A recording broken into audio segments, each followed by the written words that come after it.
Hi friend, চলে এসেছি আবার ছোট্ট একটা ভিডিও নিয়ে। দেখো, আমি আমার মেয়ে আমার ছেলেকে আনতে যাচ্ছি। আমরা রাস্তায় আছি, পাপা আজকে ঘরে নেই, তাই জন্য আজকে আমরা দুজনেই যাচ্ছি হেঁটে হেঁটে। তো আমার মেয়ে কোলে উঠে বসে রয়েছে, কারণ ও হাঁটবে না, ও হাঁটতে চায় না এমনিও।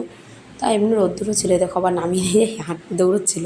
তারপর হাতটা ধরে নিলাম, কারণ রাস্তায় অনেক গাড়ি। তো আমি তোমাদের দেখাবো স্কুলটা, কিন্তু অনেকটা দূর, আমি অতটা ভিডিও তোমাদের দেখাতে পারবো না। আমি একটা স্কুলের সামনের ভিডিও তোমাদের দেখাবো। আমার মেয়ে আবার এখন বায়না করছে, কোলে উঠবে, দেখো কান্না করছে। আমরা আমরা তারপর চলে এলাম স্কুলের সামনে। আমার মেয়ে তো জলদি জলদি স্কুলে ঢুকে গেল, যেন ওর দাদা ছুটি হয়ে গেছে, এদিকে তোমার ছেলে ছুটি হয়নি। এবার আমিও তাড়াতাড়ি করে হেঁটে যেয়ে আমি গেটটা খুলে দিলাম, কারণ ও পারবে না গেটটা খুলতে।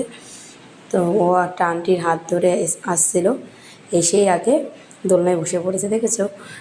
আগে বসে